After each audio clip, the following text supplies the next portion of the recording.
ಮತ್ತೊಂದು ಕಡೆ ಕಾಂಗ್ರೆಸ್ ಎರಡು ತಲೆ ರಾಜಕೀಯ ಮಾಡ್ತಾ ಇದೆ ಅನ್ನುವಂಥ ಕುಮಾರಸ್ವಾಮಿ ಅವರ ಟ್ವೀಟ್ಗೆ ಮಂಡ್ಯ ಉಸ್ತುವಾರಿ ಸಚಿವ ಚೆಲುವರಾಯಸ್ವಾಮಿ ಮತ್ತು ಕುಮಾರಸ್ವಾಮಿಯ ಮಾಜಿ ಗೆಳೆಯ, ಯಾಕೆ ಮಾಜಿ ಗೆಳೆಯ ಅಂತಂದರೆ 2020 ಗೌರ್ಮೆಂಟ್ ಸಂದರ್ಭದಲ್ಲಿ ಇದೇ ಚೆಲುವರಾಯಸ್ವಾಮಿ ಇದೇ ನಾಗಮಂಗಲದಿಂದ ಗೆದ್ದು ಬಂದಿದ್ದರು ಮತ್ತು ಸಚಿವರು ಕೂಡ ಆಗಿದ್ದರು. ಆ ನಂತರ ಅವರು ಬೇರೆ ಬೇರೆ ಆದರು. ಇದೀಗ BJP JDS ಮೈತ್ರಿಗೆ ಸಿಡಿದಂತಹ KC Narayanagowda Congress ಸೇರಲು ತಯಾರಿ ನಡೆಸಿರುವಂಥ BJP ನಾಯಕ ನಾರಾಯಣಗೌಡ ಸೇರ್ಪಡೆ ಬಗ್ಗೆ ಚೆಲುವರಾಯಸ್ವಾಮಿ ಪ್ರತಿಕ್ರಿಯೆಯನ್ನು ಕೊಟ್ಟಿದ್ದಾರೆ. ಮಂಡ್ಯ ಜಿಲ್ಲೆಯಲ್ಲಿ ಒಂದಷ್ಟು ಜನ ಕಾಂಗ್ರೆಸ್ ಸೇರ್ತಾರೆ, ಇನ್ನೂ 10 ದಿನದ ಒಳಗೆ ಇದರ ಬಗ್ಗೆ ಚಿತ್ರಣ ಗೊತ್ತಾಗುತ್ತೆ ಅಂತ ಹೇಳಿದ್ದಾರೆ. ಕಾಂಗ್ರೆಸ್ ಬರುವುದು ಕಂಡೀಷನ್ ಹಾಕಲ್ಲ, ನಾವು ಹಾಕಿಲ್ಲ. ನಾರಾಯಣಗೌಡರು ಯಡಿಯೂರಪ್ಪನವರು ಮುಖ್ಯಮಂತ್ರಿ ಆಗಿದ್ದಾಗ ಆಪರೇಷನ್ ಕಮಲಕ್ಕೆ ತುತ್ತಾಗಿ ಬಂದಿದ್ದರು, ಕ್ರೀಡಾ ಸಚಿವರು ಕೂಡ ಆದರು. ಆಮೇಲೆ ವಿಜೇಂದ್ರ ಅವರು ಮೊಟ್ಟ ಮೊದಲ ಬಾರಿಗೆ ಯಾವುದಾದ್ರೂ ಚುನಾವಣೆಯನ್ನು ಜಯಿಸಿದರೆ ಮಂಡ್ಯದಲ್ಲಿ KR ಪೇಟೆ. ಈ ನಡುವೆ ಇನ್ನೂ 10 ದಿನಗಳ ಒಳಗೆ ಇದರ ಬಗ್ಗೆ ಚಿತ್ರಣ ಗೊತ್ತಾಗುತ್ತೆ, ಅನೇಕರು ಬರ್ತಾರಂತೆ. ಒಂದಂತೂ ಬಹಳ ಸ್ಪಷ್ಟ, ಮಂಡ್ಯ ಈ ಬಾರಿ ಮತ್ತೊಮ್ಮೆ ದೊಡ್ಡ ಮಟ್ಟದಲ್ಲಿ ಸುದ್ದಿ ಆಗುತ್ತೆ. ಕಳೆದ ಬಾರಿ ಚುನಾವಣಾ ಸಂದರ್ಭದಲ್ಲಿ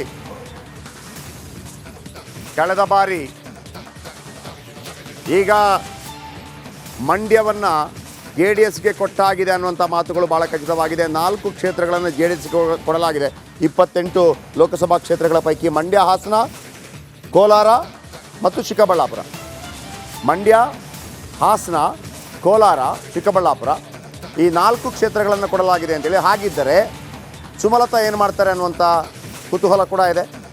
ಕಳೆದ ಬಾರಿ KR ಪೇಟೆಯಲ್ಲಿ ವೆರಿ ಫಸ್ಟ್ ಟೈಮ್ BJP ಅಲ್ಲಿ ಕಮಲ ಅರಳಿಸಿತ್ತು. ವಿಜಯೇಂದ್ರ ಮತ್ತು ಹಾಸನದ ಪ್ರೀತಮ್ ಗೌಡ ಅದರ ನೇತೃತ್ವವನ್ನು ವಹಿಸಿದ್ರು.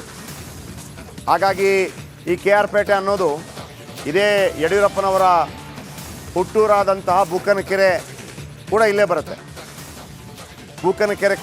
ಮತ್ತೊಂದು ಕಡೆ ಒಂದು ಎಕ್ಸ್ಕ್ಲೂಸಿವ್ ಫೋಟೋ ನಿಮ್ಮ ಮುಂದೆ. JP ನಡ್ಡಾ ಆ್ಯಂಡ್ ಸುಮಲತಾ ಅಂಬರೀಶ್ ಈಗ ಏನು ಮಾಡ್ತಾರೆ? ಮತ್ತೊಂದು ಕಡೆ BL ಸಂತೋಷ್ ಅವರನ್ನು ಕೂಡ ಭೇಟಿಯಾಗಿದ್ದಾರೆ. KGF ಸಿನಿಮಾದಲ್ಲಿ ಬಂದ ಹಾಗೆ ಈಗೇನು ಮಾಡ್ತಾರೆ ನಿಮ್ಮ ನಾಯಕ ಅಂತ ಕೇಳಿದಾಗೆ ಈಗೇನು ಮಾಡ್ತಾರೆ ಈ ನಾಯಕಿ ಅನ್ನೋದು ಕೂಡ ಪ್ರಶ್ನೆ. ಯಾಕಂದರೆ ಒಂದು ವೇಳೆ BJP JDS ಮೈತ್ರಿಯಲ್ಲಿ Mandya JDS ಪಾಲಾದರೆ Sumalatha ಎಲ್ಲಿಂದ ಕಣಕ್ಕಿಳಿತಾರೆ? ಒಂದು ಊಹಾಪೋಹ ಇತ್ತು ಕಾಂಗ್ರೆಸ್ ಸೇರಿಬಿಡ್ತಾರೆ ಅಂಥೇಳಿ. ಯಾಕಂದರೆ ಆರಂಭದಲ್ಲಿ ಸುಮಲತಾ ಅವ್ರಿಗೂ ಕೂಡ ಕಾಂಗ್ರೆಸ್ನಿಂದಲೇ ಮಂಡ್ಯದಿಂದ ಸ್ಪರ್ಧೆ ಮಾಡಬೇಕು ಅಂತಿತ್ತು. ಆ ಟೈಮ್ನಲ್ಲಿ ಕಾಂಗ್ರೆಸ್ ಮತ್ತು JDS ಮೈತ್ರಿ ಸರ್ಕಾರ ಇದ್ದ ಕಾರಣಕ್ಕಾಗಿ ಮೈತ್ರಿಯಾಗಿ ಹೋಗಬೇಕಾಗಿತ್ತು ಲೋಕಸಭಾ ಚುನಾವಣೆಗೆ. ಹೀನಾಯ ಸೋಲುಂಟಾಯಿತು, ಅದು ಬೇರೆ ಮಾತು ಕಾಂಗ್ರೆಸ್ಗೆ. ಈಗೇನು ಮಾಡ್ತಾರೆ? ಮಂಡ್ಯದ ಸ್ವಾಭಿಮಾನಿ ನಾಯಕಿ, ರಾಷ್ಟ್ರೀಯ ಅಧ್ಯಕ್ಷ ಅವರನ್ನು ಭೇಟಿಯಾದಂಥ ಸುಮಲತಾ ಅವರಿಗೆ ಆಪ್ಷನ್ ಇದೆ, ಆದರೆ ಮಂಡ್ಯ ಬಿಟ್ಟು ಬರ್ತಾರಾ ಅಂತ ಸುಮಲತಾ ಕೇಳಿದರೆ ಬೆಂಗಳೂರು ಉತ್ತರ ಸಿಗತ್ತೆ. ಅದರ್ವೈಸ್ ರಾಜ್ಯ ರಾಜಕಾರಣಕ್ಕೆ ಬರ್ತಾರಾ ಅದರ ಬಗ್ಗೆ ಗೊತ್ತಿಲ್ಲ. BJP ಅಧ್ಯಕ್ಷ JP ನಡ್ಡಾ, BJP ಸಂಘಟನಾ ಕಾರ್ಯದರ್ಶಿ BL ಸಂತೋಷ್ ಇಬ್ಬರನ್ನು ಕೂಡ ಭೇಟಿಯಾಗಿರುವಂಥದ್ದು. ಇದು ಒಂದು ರೀತಿಯಲ್ಲಿ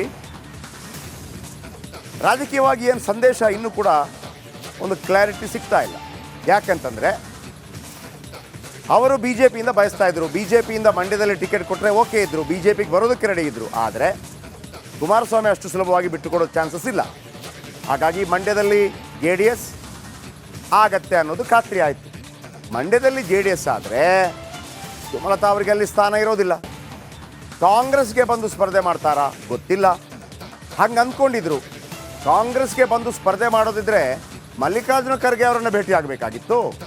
ಆದರೆ ಇಲ್ಲಿ ಭೇಟಿಯಾಗಿರೋದು BJP ರಾಷ್ಟ್ರೀಯ ಅಧ್ಯಕ್ಷ JP ನಡ್ಡಾ ಮತ್ತು BJP ಸಂಘಟನಾ ಕಾರ್ಯದರ್ಶಿ, ರಾಷ್ಟ್ರೀಯ ಸಂಘಟನಾ ಕಾರ್ಯದರ್ಶಿ ಆ್ಯಂಡ್ ನಂಬರ್ 3 ನಿಮ್ಗೆ ಗೊತ್ತಿರಲಿ ವೀಕ್ಷಕರೇ, BL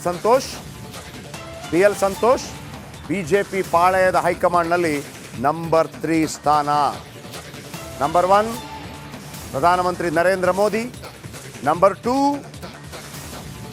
Amit Shah, number 3 BL Santosh. ಈಗ ಬರ್ತಿರುವಂತಹ ಮತ್ತೊಂದು ಬ್ರೇಕಿಂಗ್ ನ್ಯೂಸ್. ಕುರುಕ್ಷೇತ್ರ 2024 ಮಂಡ್ಯ ಟಿಕೆಟ್ಗೆ ಸುಮಲತಾ ಅಂಬರೀಶ್ ಲಾಬಿ ಮಾಡ್ತಾ ಇದ್ದಾರೆ ಅನ್ನುವಂಥ ಮಾಹಿತಿ. ಅಂದರೆ ಬಿ ಜೆ ಪಿಗೆ ಉಳಿಸ್ಕೊಳ್ಳಿ, ಕೊಡಬೇಡಿ ಜೆ ಡಿ ಎಸ್ಗೆ ಅಂತ ಆ ರೀತಿಯ ಮಾಹಿತಿಗಳು ಬರ್ತಾ ಇದೆ. ಆದರೆ ಸಾಧ್ಯನಾ ಮಂಡ್ಯ ಟಿಕೆಟ್ಗೆ ಸುಮಲತಾ ಅಂಬರೀಶ್ ಲಾಬಿ ಮಾಡ್ತಾ ಇದ್ದಾರೆ, ನಾನು ಬೇಕಿದ್ರೆ ಬಿ ಜೆ ಪಿಗೆ ಬರ್ತೇನೆ ಅನ್ನುವಂಥ ಮಾತು ಕೂಡ ನಿಮಗೆ ನೆನಪಿರಲಿ. 2019ರಲ್ಲಿ ಅವರು ಮಂಡ್ಯದಿಂದ ಗೆದ್ದಾಗ ಅವರು ಸ್ವಾಭಿಮಾನಿಯಾಗಿ ಪಕ್ಷೇತರರಾಗಿ ಗೆದ್ದಿದ್ದರು. ಆದರೆ ಅವರು ನೇರವಾಗಿ ಮಲ್ಲೇಶ್ವರಂನಲ್ಲಿರುವ ಬಿ ಜೆ ಪಿ ಕಚೇರಿಗೆ ಹೋಗಿದ್ದರು, ಧನ್ಯವಾದ ತಿಳಿಸಿದರು. ವಿಜಯ್ ಇದರ ಬಗ್ಗೆ ಹೆಚ್ಚಿನ ಮಾಹಿತಿ ಕೊಡ್ತಾರೆ ಡೆಲ್ಲಿಯಿಂದ. ವಿಜಯ್, ಮೊದಲಿಗೆ ನಾನಿವತ್ತು ಬೆಳಗ್ಗೆ ಕೇಳ್ತಾ ಇದ್ದೆ, ಮಂಡ್ಯದ ರಿಪೋರ್ಟರ್ಗೆ ಕೇಳ್ತಾ ಇದ್ದೆ, ಆನಂದ್ಗೆ ಕೇಳ್ತಾ ಇದ್ದೆ, ಕಳೆದ ಬಾರಿಯ ಚುನಾವಣೆಯಲ್ಲೂ ಕೂಡ ನಮಗೆ ರಿಪೋರ್ಟರ್ಗಳಿಗೆ ಅಥವಾ ಜರ್ನಲಿಸ್ಟ್ಗಳಿಗೆ 28 ಲೋಕಸಭಾ ಕ್ಷೇತ್ರಗಳನ್ನು ಕವರ್ ಮಾಡಲಿಕ್ಕೆ ಆಗೇ ಇಲ್ಲ, 90% ಮಂಡ್ಯದಲ್ಲೇ ಇದ್ದು ಬಿಟ್ವಿ. ಸೊ ಹಾಗಿರುವಾಗ ಈಗಲೂ ಕೂಡ ಅಂಥದ್ದೇ ಒಂದು ಘಟನಾವಳಿಗಳು ಮರುಕಳಿಸುವಂಗೆ ಕಾಣ್ತಾ ಇದೆ ನನಗೆ. ಆದರೆ ನನಗೆ ಅಚ್ಚರಿ ಆಗಿದ್ದೇನಪ್ಪ ಅಂತಂದರೆ, ಸುಮಲತಾ ಅಂಬರೀಶ್ ಅವರು ಈ ಥರ ಎಲ್ಲ ಆದಾಗ ಅಂದರೆ ಬಹುತೇಕ ಜೆ ಡಿ ಎಸ್ಗೆ ಬಿಟ್ಟು ಕೊಡಲಾಗ್ತಾ ಇದೆ ಅನ್ನೋಂಥ ಮಾತುಗಳು ಕೇಳಿ ಬರ್ತಾ ಇದೆ. ಹಾಗಾಗಿ ನಾರಾಯಣಗೌಡರು ಕೂಡ ಕೋಪಗೊಂಡು ವಾಪಸ್ ಕಾಂಗ್ರೆಸ್ಗೆ ಹೋಗ್ತಾ ಇದ್ದಾರೆ ಅಂತ ನಂಬರ್ 1. ಹಾಗಿದ್ದರೆ ಸುಮಲತಾ ಅವರು ಕಾಂಗ್ರೆಸ್ಸಿಂದ ಸ್ಪರ್ಧೆ ಮಾಡ್ತಾರೆ ಅನ್ನುವಂಥದ್ದು ಒಂದು ಊಹಾಪೋಹ ಇದ್ದದ್ದು. ಈಗ ನೋಡಿದರೆ ಇಲ್ಲ, ನಾನು ಬಿ ಜೆ ಪಿ ಜೊತೆನೇ ಇದ್ದೀನಿ ಅನ್ನುವಂಥದ್ದನ್ನು ತೋರಿಸ್ತಾ ಇದ್ದಾರೆ. ಬಟ್ ಬಿ ಜೆ ಪಿಯಿಂದ ಟಿಕೆಟ್ ಸಿಗೋದಕ್ಕೆ ಸಾಧ್ಯ ಇಲ್ಲ. ಏನಾಗ್ತಾ ಇದೆ ವಿಜಯ್? ಎಕ್ಸಾಕ್ಟ್ಲಿ ಜಯಪ್ರಕಾಶ್, ಮಂಡ್ಯ ಕ್ಷೇತ್ರ ಸಾಕಷ್ಟು ಕುತೂಹಲ ಕೇಳ್ತಿರುವಂತದ್ದು. ಬಿಜೆಪಿ ಜೆಡಿಎಸ್ ಮೈತ್ರಿ ನಂತರ 28 ಲೋಕಸಭಾ ಕ್ಷೇತ್ರಗಳಲ್ಲಿ ಯಾವ ಕ್ಷೇತ್ರ ಸಂಬಂಧಪಟ್ಟಂತೆ ಕೂಡ ಇಷ್ಟೊಂದು ಕುತೂಹಲ, ಇಷ್ಟೊಂದು ಚರ್ಚೆ ಮತ್ತು ಒಂದಷ್ಟು ರೀತಿಯಲ್ಲಿ ಚರ್ಚೆಗಳು ಎಲ್ಲೂ ಕೂಡ ಆಗಿಲ್ಲ. ಅದು ಮಂಡ್ಯ ಕ್ಷೇತ್ರ ಮಾತ್ರ ಆಗ್ತಾ ಇರುವಂತದ್ದು. ಯಾಕೆ ಅಂದ್ರೆ ಸುಮಲತಾ ಅವರು ಈಗ ಬಿಜೆಪಿಗೆ ಬೆಂಬಲ ಕೊಟ್ಟಿರುವಂತಹ ಹಿನ್ನೆಲೆಯಲ್ಲಿ, ಪಕ್ಷೇತರ ಸಂಸದೆ ಆಗಿ ಬೆಂಬಲ ಕೊಟ್ಟಿರುವಂತ ಹಿನ್ನೆಲೆಯಲ್ಲಿ ನನಗೆ ಬಿಜೆಪಿ ಟಿಕೆಟ್ ಬೇಕು ಅಂತ ಪಟ್ಟನ್ನು ಹಿಡಿದಿರುವಂತದ್ದು. ಈಗಾಗಲೇ ಕೂಡ ಬಿಜೆಪಿ ಜೆಡಿಎಸ್ ಮೈತ್ರಿ ಇಂದ ಜೆಡಿಎಸ್ಗೆ ಬಹುತೇಕ ಟಿಕೆಟ್ ಬರುವಂತದ್ದು ಅಥವಾ ಮಂಡ್ಯದ ಕೂಡ ಜೆಡಿಎಸ್ ಬಿಟ್ಕೊಡುವಂತದ್ದು ಬಹುತೇಕ ನಿರ್ಧಾರ ಆಗಿರುವಂತದ್ದು. ಎರಡು ಪಕ್ಷದ ನಾಯಕರು ಮಾತಾಡ್ತಾ ಇರುವಂತದ್ದು. ಆದ್ರೆ ಸುಮಲತಾ ನನಗೆ ಟಿಕೆಟ್ ಬೇಕು ಅಂತ ಪಟ್ಟಣ ಹಿಡಿದಿರುವಂತದ್ದು. ಈ ಮೂಲಕ ಹೈಕಮಾಂಡ್ ನಾಯಕರು, ಅದರಲ್ಲಿ ಏನು ಜೆ ಪಿ ನಡ್ಡಾ ಮತ್ತು ಸಂತೋಷ್ ಭೇಟಿ ಆಗಿರುವಂತದ್ದು. ಅಂದ್ರೆ ಜೆ ಪಿ ನಡ್ಡಾ ಸಂತೋಷ್, ಅದರಲ್ಲೂ ಜೆ ಪಿ ನಡ್ಡಾ ಅವರು ತೀರ್ಮಾನ ಮಾಡುವಂತಹ ಸಾಧ್ಯತೆ ಇಲ್ಲ. ಏನಿದ್ರು ಕೂಡ ಅಮಿತ್ ಶಾ, ಮೋದಿ ಅಥವಾ ಸಂತೋಷ್ ಕೈಲಿ ಸಾಧ್ಯ ಆಗಬಹುದು ಏನೋ ಒಂದ್ ವೇಳೆ ಟಿಕೆಟ್ ಸಂಬಂಧಪಟ್ಟಂತೆ. ಆದ್ರೆ ಈಗಿನ ಸಂದರ್ಭದಲ್ಲಿ ಜೆಡಿಎಸ್ಗೆ ಬಿಟ್ಟು ಸುಮಲತಾ ಕೊಡ್ತಾರೆ ಅನ್ನೋ ಒಂದು ಸಾಧ್ಯತೆ ಕೂಡ ತೀರಾ ಕಡಿಮೆ ಇರುವಂತದ್ದು. ನಮಗೆ ಬಂದ ಮೂಲಗಳ ಮಾಹಿತಿ ಪ್ರಕಾರ ಸುಮಲತಾ ಪಟ್ಟಣ ಹಿಡಿದಿರುವಂತದ್ದು. ಒಂದು ವೇಳೆ ಏನಾದ್ರು ಕೂಡ ಆಗ್ಲಿಲ್ಲ ಅಂದ್ರೆ ಬಿಜೆಪಿ ಬೇರೆ ರೀತಿಯ ಏನಾದ್ರು ಕೂಡ ಒತ್ತಡದ ಲಾಬಿ ಸಂಬಂಧಪಟ್ಟಂತೆ, ಯಾಕಂದ್ರೆ ಈಗಾಗಲೇ ಕೂಡ ಬೆಂಗಳೂರು ಉತ್ತರ ಕ್ಷೇತ್ರಕ್ಕೆ ಸಂಬಂಧಪಟ್ಟಂತೆ ಕೂಡ ಒಂದು ಕಣ್ಣನ್ನ ಹಾಕಿರುವಂತದ್ದು. ಅಲ್ಲೂ ಕೂಡ ಕೇಳ್ತಾ ಇದಾರ ಅನ್ನೋದು ಒಂದ್ ವೇಳೆ ಸದಾನಂದ ಗೌಡ ಟಿಕೆಟ್ ಕೊಡಲಿಲ್ಲ ಅಂತಂದ್ರೆ, ಅಂದ್ರೆ ಒಟ್ಟಾರೆಯಾಗಿ ಲಾಬಿಯನ್ನ ಮುಂದುವರಿಸಿರುವಂತದ್ದು. ಮತ್ತೆ ಆಗ್ಲೇ ಹೇಳಿದಂತ ರೀತಿಯಲ್ಲಿ ಕಾಂಗ್ರೆಸ್ ನಲ್ಲಿ ಕೂಡ ಪ್ರಯತ್ನ ಪಡಲಾಗಿತ್ತು. ಆದ್ರೆ ಕಾಂಗ್ರೆಸ್ ಟಿಕೆಟ್ಗೆ ಕಾಂಗ್ರೆಸ್ ಹೈಕಮಾಂಡ್ ನಾಯಕರು ಭೇಟಿ ಆಗ್ಬೇಕು. ಈ ಬಿಜೆಪಿಯಿಂದ ಬರುವಂತಹ ಸಂದೇಶವನ್ನು ನೋಡ್ಕೊಂಡು ಸುಮಲತಾ ಅವರು ಮುಂದಿನ ತೀರ್ಮಾನ ತೆಗೆದುಕೊಳ್ಳುವಂಥದ್ದು. ಈಗಾಗಲೇ ಕೂಡ ನಿಲ್ತೀನಿ ಅಂತ ಹೇಳಿರುವಂತಹ ಹಿನ್ನೆಲೆಯಲ್ಲಿ ಪಕ್ಷೇತರಾಗಿ ನಿಲ್ಲುವಂತಹ ಸಾಧ್ಯತೆ ಇರುವಂತದ್ದು ಅಥವಾ ಕಾಂಗ್ರೆಸ್ ಅಭ್ಯರ್ಥಿ ಒಂದ್ ವೇಳೆ ಆ ರೀತಿ ತೀರ್ಮಾನ ತೆಗೆದುಕೊಂಡ್ರೆ, ಹೌದು ನಾನು ಬಿಜೆಪಿಗೆ ಹೋಗಿ ಟಿಕೆಟ್ ಲಾಬಿ ಮಾಡಿದ್ದೆ ಅಥವಾ ಮನವಿ ಮಾಡಿದ್ದೆ, ಕೊಡ್ಲಿಲ್ಲ ಅನ್ನೋ ಒಂದು ರೀತಿಯಲ್ಲಿ ಕೂಡ ಒಂದು ಸಂದೇಶ ರವಾನೆ ಮಾಡುವಂತದ್ದು. ನೋಡ್ಬೇಕು, ಇದು ಇಲ್ಲಿಗೆ ನೋಡಿಲ್ಲ. ಇನ್ನೂ ಒಂದು ಲೋಕಸಭಾ ಚುನಾವಣೆ ಇನ್ನೊಂದು ಅದೇ ಟಿಕೆಟ್ ಅನೌನ್ಸ್ ಆಗೋರು ಕೂಡ ಈ ಅಗ್ಗಜಗ್ಗಾಟ ಮತ್ತು ಲಾಬಿಗಳು ನಡೀತಾ ಇರುವಂತದ್ದು. ಅದು ಸುಮಲತಾಗೆ ಬಿಜೆಪಿ ಮಣೆ ಹಾಕುತ್ತಾ ಅನ್ನೋದು ನೋಡೋದು ಸಾಧ್ಯತೆ ತೀರಾ ಕಡಿಮೆ ಇರುವಂತದ್ದು. ಆದ್ರೆ ಒಂದಷ್ಟು ಕುತೂಹಲಕಾರಿ, ಒಂದಷ್ಟು ಚರ್ಚೆಯ ವಿಚಾರ ಆಗುವಂತದ್ದು ಮಂಡ್ಯದ ಲೋಕಸಭಾ ಕ್ಷೇತ್ರಕ್ಕೆ ಸಂಬಂಧಪಟ್ಟಂತೆ. ಜಯಪ್ರಕಾಶ್, ಮಾಹಿತಿಗಾಗಿ ಮತ್ತೊಂದು ಕಡೆ ಆನಂದ್ ನಮ್ಮೊಂದಿಗಿದ್ದಾರೆ. ಆನಂದ್, ನಾನು ಬೆಳಗ್ಗೆನೆ ಹೇಳಿದೆ ನಿಮಗೆ, ಈ ಬಾರಿ ಕೂಡ ನೀವು ಮಂಡ್ಯದಿಂದ ಹೊರಗೆ ಹೋಗೋದಕ್ಕೆ ನಮ್ಮನ್ನು ಬಿಡ್ತಾ ಇಲ್ಲ ಅಂತೇಳಿ. ಒಂದು ಕಡೆ ನಿಖಿಲ್ ಕುಮಾರಸ್ವಾಮಿ ಆಯಿತು, ನಾರಾಯಣಗೌಡ್ರ ಆಯಿತು, ಇದೀಗ ಸುಮಲತಾ ಅಂಬರೀಶ್. ನಾವೇನೋ ಕಾಂಗ್ರೆಸ್ಸಿಂದ ಸ್ಪರ್ಧೆ ಮಾಡ್ತಾರೆ ಅಂತ ಅಂದ್ಕೊಂಡ್ರೆ ಈಗ ನೋಡಿದರೆ ಅವರು ಜೆ ಪಿ ನಡ್ಡಾ ಅವರನ್ನು ಭೇಟಿಯಾಗಿದ್ದಾರೆ. ಏನಾಗ್ತಾ ಇದೆ ಆನಂದ್ ಮಂಡ್ಯದಲ್ಲಿ?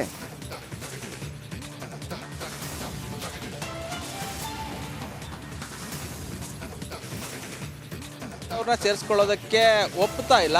ಸಿದ್ದರಾಮಯ್ಯ ಅಂಡ್ ಟೀಮ್ ಅವರು ಒಂದು ಸ್ವಲ್ಪ ಅವ್ರ ಕಡೆ ಒಲವು ತೋರಿಸಿದ್ರು ಕೂಡ ಮಂಡ್ಯದ ಸ್ಥಳೀಯ ನಾಯಕರುಗಳು ಹಾಗೂ ಶಾಸಕರಿಗೂ ಒಪ್ತಾ ಇಲ್ಲ. ಯಾಕೆಂದರೆ 5 ವರ್ಷದಿಂದ ಕೆಲವ್ರನ್ನ ವಿಶ್ವಾಸಕ್ಕೆ ತೆಗೆದುಕೊಳ್ಳೋದ್ರಲ್ಲಿ ಸುಮಲತಾ ಅವರು ವಿಫಲರಾದರು. ಜೊತೆಗೆ ಸುಮಲತಾ ಅವ್ರಿಗೇನಾದರೂ ಇಲ್ಲಿ ಟಿಕೆಟ್ ಏನಾರು ಕೊಡ್ತು ಅಂದರೆ ಉಳಿಕೆ ನಾಯಕರುಗಳು ಸೈಡ್ ಲೈನ್ ಆಗ್ತಾರೆ, ಅಂದರೆ ಮೇನ್ ಸ್ಟ್ರೀಮ್ಗೆ ಸುಮಲತಾ ಅವರು ಬರ್ತಾರೆ ಅನ್ನೋದು ಇಲ್ಲಿ ಚರ್ಚೆ. ಯಾಕೆಂದರೆ ರಾಜ್ಯ ನಾಯಕಿಯಾಗಿ ಸುಮಲತಾ ಅವರು ಹೊರ ಹೋಗ್ತಾರೆ. ಹಾಗಾಗಿ ಸುಮಲತಾ ಅವ್ರನ್ನ ಮಂಡ್ಯ ಕ್ಷೇತ್ರದಿಂದ ಕಣಕ್ಕಿಳಿಸೋದೇ ಬೇಡ ಅನ್ನೋ ಒಂದು ಮನಸ್ಥಿತಿಗೆ ಮಂಡ್ಯ ಜಿಲ್ಲೆಯ ನಾಯಕರು ಬಂದಿದ್ದಾರೆ. ಹೀಗಾಗಿ ಮಂಡ್ಯದ ಅಭ್ಯರ್ಥಿಯನ್ನೇ, ಅದರಲ್ಲೂ ಕೂಡ ಸ್ಥಳೀಯ ಅಭ್ಯರ್ಥಿಯನ್ನೇ ಹುಡುಕಬೇಕು ಅನ್ನೋ ಕಾರಣಕ್ಕಾಗಿ ಬಹುತೇಕ ಉದ್ಯಮಿ ಸ್ಟಾರ್ ಚಂದ್ರು ಅವ್ರನ್ನ ಈಗಾಗಲೇ ಅಭ್ಯರ್ಥಿ ಮಾಡೋದಕ್ಕೆ ಕಾಂಗ್ರೆಸ್ ಮುಂದಾಗಿರುವಂಥದ್ದು. ಒಂದು ವೇಳೆ ಎಚ್ ಡಿ ಕುಮಾರಸ್ವಾಮಿ ಅವರು ಅಥವಾ ನಿಖಿಲ್ ಕುಮಾರಸ್ವಾಮಿ ಅವರು ಏನಾದರೂ ಕಣಕ್ಕಿಳಿದ್ರೆ ಅವ್ರ ವಿರುದ್ಧ ಸ್ವಾಭಿಮಾನದ ಹೆಸರನ್ನ ಇಟ್ಟುಕೊಂಡು ಅವರು ನಮ್ಮ ಮಂಡ್ಯ ಜಿಲ್ಲೆಯವ್ರನ್ನ ನಾವು ಕಣಕ್ಕಿಳಿಸ್ತೀವಿ, ನಾವು ಪಕ್ಕ ನಾಟಿ ಬ್ರೀಡನ್ನು ಕಣಕ್ಕಿಳಿಸ್ತೀವಿ ಅನ್ನೋ ಮಾತುಗಳನ್ನು ಈಗಾಗಲೇ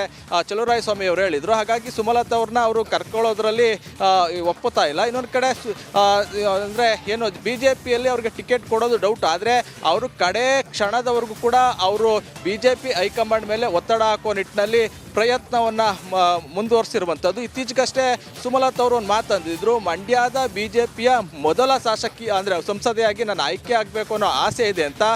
ಜೊತೆಗೆ ಮೋದಿ ಸೇರಿದಂತೆ ರಾಷ್ಟ್ರೀಯ ನಾಯಕರುಗಳನ್ನು ನಾನು ಭೇಟಿ ಮಾಡಿ ನಾನು ಟಿಕೆಟ್ಗಾಗಿ ಮನವಿ ಮಾಡ್ತೀನಿ ಅಂತ ಹೇಳಿದರು. ಅದೇ ನಿಟ್ಟಿನಲ್ಲಿ ಈಗಾಗಲೇ ಹೈಕಮಾಂಡ್ ನಿಟ್ಟಿನಲ್ಲಿ ದೆಹಲಿಯ ನಾಯಕರುಗಳನ್ನು ಭೇಟಿ ಮಾಡೋ ನಿಟ್ಟಿನಲ್ಲಿ ಈಗಾಗಲೇ ಪ್ರಯತ್ನವನ್ನು ಮುಂದುವರಿಸಿದ್ದಾರೆ. ಆದರೆ ಎಲ್ಲಿಗೆ ನೋಡಬೇಕು. ಆನಂದ್, ಈಗ ರಾಜಕೀಯ ವರದಿಗಾರಿಕೆ ಬಿಟ್ಟಾಕಿ, ಈಗ ಮಂಡ್ಯ ವರದಿಗಾರಿಕೆ ಒಂದೊಂದಿರುತ್ತೆ.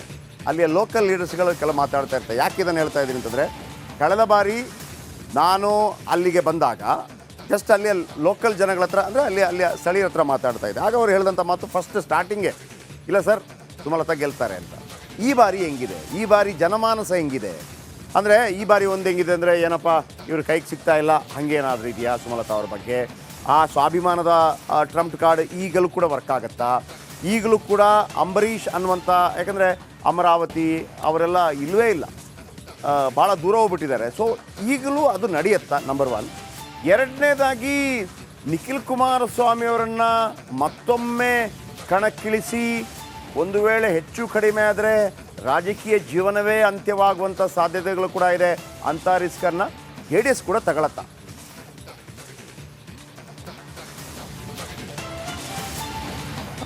ಜಯಪ್ರಕಾಶ್ ಶೆಟ್ಟಿ, ಸುಮಲತಾ ಅವ್ರಿಗೆ ಕಳೆದ ಬಾರಿಗೆ ಹೋಲಿಸಿದ್ರೆ ಈ ಬಾರಿ ಆ ಥರದ್ದು ವಾತಾವರಣ ಇಲ್ಲ. ಯಾಕೆಂದರೆ ಹೋದ ಸಾರಿ ಯಾರೇ ಬಂದು ನೋಡಿದ್ರು ಕೂಡ ಇಲ್ಲಿ ವಾತಾವರಣ, ಜೊತೆಗೆ ಜನಗಳ ಮಾತು ಕೇಳಿದ್ರೆ ಸ್ವಾಭಿಮಾನದ ಕಿಚ್ಚು ಹೆಚ್ಚಾಗಿತ್ತು. ಜೊತೆಗೆ ಅಂಬರೀಷ್ ಅವರು ಆಗ್ತಾನೆ ನಿಧನ ಆಗಿದ್ರು, ಅವ್ರದ್ದು ಸಾವಿನ ಅನುಕಂಪ ಇತ್ತು. ಜೊತೆಗೆ ಸುಮಲತಾ ಅವರು ಹೊಸ ಮುಖ, ಆಮೇಲೆ ಏನು JDSನಿಂದ ಹೊರಗಡೆಯಿಂದ ಕರ್ಕೊಂಬಂದು ನಿಲ್ಲಿಸಿದ್ದಾರೆ, ನಮ್ಮ ಸ್ವಾಭಿಮಾನ ನಮಗೆ ಹೆಚ್ಚು ಅನ್ನೋ ಆ್ಯಂಗಲ್ನಲ್ಲಿ ಜನ ಚರ್ಚೆ ಮಾಡ್ತಾಯಿದ್ರು.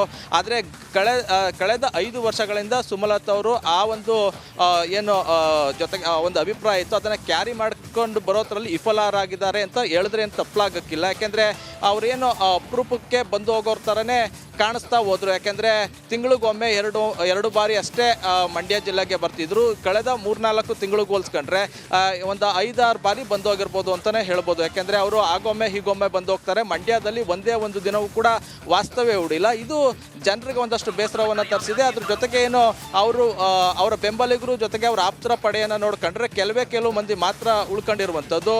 ಕಾಂಗ್ರೆಸ್ನವ್ರನ್ನಾಗಲಿ BJPಯವ್ರನ್ನಾಗಲಿ ಅವರು ಹತ್ರಕ್ಕೆ ಬಿಟ್ಕೊಂಡಿಲ್ಲ. ಕೆಲವು ಮಂದಿ ಅಷ್ಟೇ ಅವರ ಹಿಂದೆ ಮುಂದೆ ಓಡಾಡ್ತಾರೆ ಅನ್ನೋದು ಅಭಿಪ್ರಾಯ ಇಲ್ಲಿ ಜನಮಾನಸದಲ್ಲಿದೆ. ಜೊತೆಗೆ ಅವ್ರನ್ನ ಭೇಟಿ ಮಾಡೋದಕ್ಕೆ ಕಷ್ಟ, ಸಾಮಾನ್ಯ ಜನ ಅವ್ರ ಹತ್ರ ಹೋಗಕ್ಕಾಗಲ್ಲ ಅನ್ನೋ ಅಭಿಪ್ರಾಯ ಕೂಡ ಇರ್ಬೋದು. ಆದ್ರೆ ಸುಮಲತಾ ಅವ್ರಿಗೆ ಅಂಬರೀಷ್ ಅನ್ನೋ ಒಂದು ಹೆಸರಿದೆಯಲ್ಲ, ಅದು ಯಾವುದೇ ಕಾರಣಕ್ಕೂ ಅವರಿಂದ ದೂರ ಆಗೋದಿಲ್ಲ. ಅವ್ರಿಗಿರೋ ಒಂದು ನಾಯಕತ್ವ ಜೊತೆಗೆ ಒಂದಷ್ಟು ಹೆಸರು ಹಾಗೆ ಇರೋದ್ರಿಂದ ಅಷ್ಟು ಸುಲಭವಾಗಿ ಸುಮಲತಾ ಅವ್ರನ್ನ ಥ್ಯಾಂಕ್ ಯು ಆನಂದ್.